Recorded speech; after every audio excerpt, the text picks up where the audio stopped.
TRS MLC కవిత BJP Raghunandan Rao మధ్య మాటల దూటాలు పేలుతున్నాయి. BJP నేత హాస్పిటల్ ఓపెనింగ్ కు వెళ్లిందెవరంటూ కవిత చిట్ చాట్ లో ప్రస్తావించారు.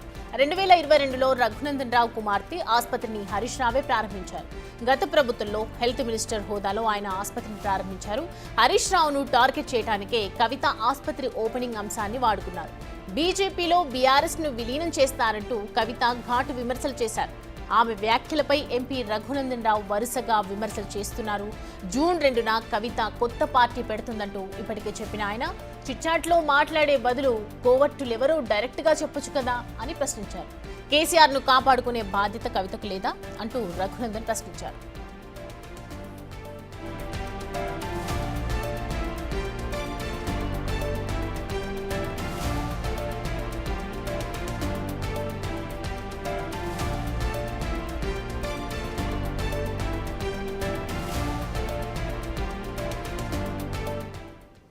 ఈ అంశానికి సంబంధించి పూర్తి డీటెయిల్స్ మా అసోసియేట్ ఇన్పుట్ ఎడిటర్ నగేష్ అందిస్తారు.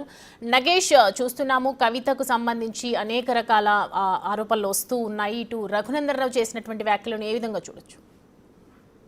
ఖచ్చితంగా కవిత వర్సెస్ రఘునందన్ రావు అన్న మాటల తోటలు అయితే పేలుతున్నాయి. వాళ్ళ రఘునందన్ రావు ప్రెస్ మీట్లో కూడా కవితను టార్గెట్ చేస్తే మాట్లాడారు.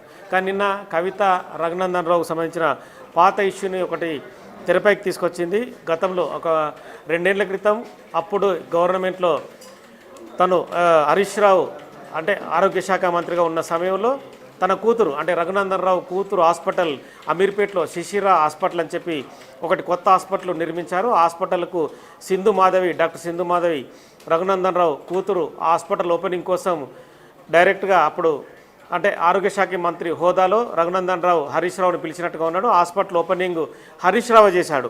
కానీ బీజేపీ నేత హాస్పిటల్ ఓపెనింగ్కు సంబంధించి వెళ్ళింది ఎవరని చెప్పి చిట్ చాట్లో నిన్న డైరెక్ట్గా రఘునందన్ రావుని ప్రశ్నించిన పరిస్థితి. 2022లో ఈ హాస్పిటల్ ఓపెనింగ్ అప్పుడు సింధు మాధవినేని హాస్పిటల్ ఓపెనింగ్ చేసిన పరిస్థితి. కానీ అంటే ఆరోగ్య శాఖ మంత్రిగా ఉన్న సమయంలోనే హాస్పిటల్ ఓపెనింగ్ అనేది కామన్గా ప్రతి లీడర్ కావచ్చు ప్రతి వ్యక్తి పిలుస్తూ ఉంటాడు. అంటే హెల్త్ మినిస్టర్ ఓపెనింగ్ చేస్తే కొంచెం ప్రజల్లో ఎక్కువ వెళ్తుందని చెప్పి. కానీ బీజేపీ నేత హాస్పిటల్కు వెళ్ళింది ఎవరని చెప్పి హరీష్ రావుని ఇటు రఘునందన్ రావుని టార్గెట్ చేస్తూ మాత్రం కవిత మాట్లాడిందని చెప్పి క్లియర్గా చెప్పచ్చు.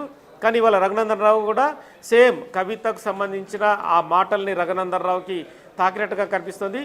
చిట్ చాట్ పేరిట మాట్లాడడం ఏంటి, తదుపరి మాటలు మార్చే వ్యవహారం మొత్తం ఓవరాల్గా బీఆర్ఎస్ పార్టీ అంటే ఓడిపోయి అంటే పూర్తిగా సమసిపోయే పార్టీ అని చెప్పి కూడా రఘునందన్ రావు చాలా ఘాటు విమర్శలు చేశారు. కానీ రెండు పార్టీల మధ్య ఇటు బీఆర్ఎస్ బీజేపీ మధ్య కూడా ఖచ్చితంగా ఘాటు విమర్శలు అయితే కవిత బీజేపీని చేస్తున్న పరిస్థితి. అంటే వరుసగా ఈ రఘునందన్ రావుని టార్గెట్ చేయడం అనేది కూడా క్లియర్గా మనం చూడవచ్చు. అంటే జూన్ 2న కూడా కవిత కొత్త పార్టీ పెడుతుందని చెప్పి 3 రోజుల క్రితమే రఘునందన్ రావు డైరెక్ట్గా మాట్లాడారు. చిట్ చాట్లో మాట్లాడే బదులు కోవాట్లు ఎవరు, దయ్యాలు ఎవరు, భూతాలు ఎవరు అని చెప్పి డైరెక్ట్గానే చెప్పాలని చెప్పి రఘునందన్ రావు డిమాండ్ చేశారు. కేసీఆర్ను కాపాడుకునే బాధ్యత కవితకు లేదంటూ కూడా రఘునందన్ రావు కొన్ని ప్రశ్నలు సంధించారు. అంటే బీఆర్ఎస్ పార్టీ చాలామందిని విస్మరించింది, అమరులను విస్మరించింది. బీఆర్ఎస్ పార్టీ పూర్తిగా తెలంగాణలో దోచుకున్న పార్టీ. వాళ్ళ కుటుంబమే ఓవరాల్గా పదవులు అనుభవించారు. తెలంగాణ ఉద్యమం పేరిట, తెలంగాణ వాదం పేరిట ఎవరిని కూడా అంటే తెలంగాణ రాష్ట్రం వచ్చిన తర్వాత ఏ ఒక్క అమరుల ఇంటికి వెళ్ళి పరామర్శించలేదు. వాళ్ళ కనీసము వాళ్ళకు వృత్తి కింద 10 లక్షలు 5 లక్షలు వాళ్ళ కుటుంబానికి ఇవ్వలేదని చెప్పి కూడా డైరెక్ట్ రఘునందన్ రావు బీఆర్ఎస్ పార్టీని డైరెక్ట్గా విమర్శించారు. ఒకవేళ ఆ పార్టీ ఒక డ్రామాలాగా నడుస్తుంది అంటే వాళ్ళే ఒకరికొకరు తిట్టుకొని ప్రజల్లో కన్ఫ్యూజన్ క్రియేట్ చేస్తున్నారని చెప్పి కూడా రఘునందన్ రావు డైరెక్ట్గానే కవితను విమర్శించి మాట్లాడాడు. చిట్ చాట్ బదులు డైరెక్ట్ మీడియా ముందుకు వచ్చి ఈ విషయాల్ని వెల్లడించవచ్చు కదా, ఎందుకు చిట్ చాట్ పేరిట కన్ఫ్యూజన్ క్రియేట్ చేస్తున్నారు? ఒకవేళ చిట్ చాట్లో మాట్లాడి బయటకు వచ్చి మేము మీడియా ముందు మాట్లాడలేదు, మీడియా వక్రీకరించింది అనే మాటలను కూడా బయటకు చెప్పే అవకాశం ఉంది అని చెప్పి డైరెక్ట్గానే కవితను ప్లస్ బీఆర్ఎస్ పార్టీని ఉద్దేశించి మాట్లాడారు. అంటే బీఆర్ఎస్ పార్టీలో కేసీఆర్ని, హరీష్ రావుని, కేటీఆర్ని, కవితని వరుసగా అందరినీ టార్గెట్ చేస్తూ ఆ నలుగురు మధ్య 10 ఏళ్ల పాలన కొనసాగింది, ఎవరికి లాభం జరిగింది ఏంటనేది కూడా ప్రజలందరికీ తెలుసని చెప్పి మాట్లాడారు. కానీ నిన్న కవిత మాత్రం పాత ఇష్యూని తెరపైకి తీసుకొస్తూ రఘునందన్ రావు కూతురు డాక్టర్ సింధు మాధవనేని హాస్పిటల్ ఓపెనింగ్కు బీజేపీ నేత ఆ ఓపెనింగ్ అంటే బీజేపీ నేత కట్టిన హాస్పిటల్ ఓపెనింగ్కి అప్పటి బీఆర్ఎస్ నేత బీఆర్ఎస్ మంత్రులు వెళ్ళడం వెనుక ఉద్దేశం ఏంటని చెప్పి కూడా ఆ ప్రశ్న లేవనెత్తారు. అంటే బీఆర్ఎస్ పార్టీ బీజేపీలో విలీనం అవుతుందనడానికి ఇలాంటి చాలా ఉదాహరణలు ఉన్నాయని చెప్పి కవిత చెప్పే విషయాన్ని మనకు అర్థం చేసుకోవచ్చు. అంటే ఓవరాల్గా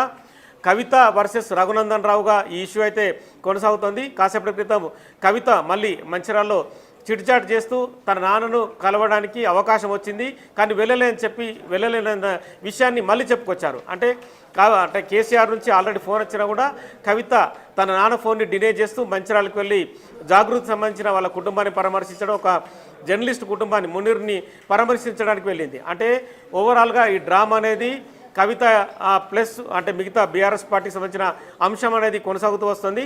రఘునందన్ రావు అయితే బీఆర్ఎస్ పార్టీతో పాటు కేసీఆర్ కుటుంబాన్ని టార్గెట్ చేస్తూ డైరెక్ట్గా మాట్లాడారు. మొత్తానికైతే ఈ ఘాటు వ్యాఖ్యలు అయితే బీజేపీ వర్సెస్ బీఆర్ఎస్ నేతల మధ్య కొనసాగుతున్నాయి. బీజేపీ నుంచి మాట్లాడిన రఘునందన్ రావు కౌంటర్గా ఇప్పటికైతే బీఆర్ఎస్ నుంచి ఏ నేత కూడా బయటకు వచ్చి మాట్లాడలేదు. అంటే ఎక్స్ వేదిక కావచ్చు, బయట జనరల్ కూడా ఎవరు బయటకు సాహసం చేయలేరు.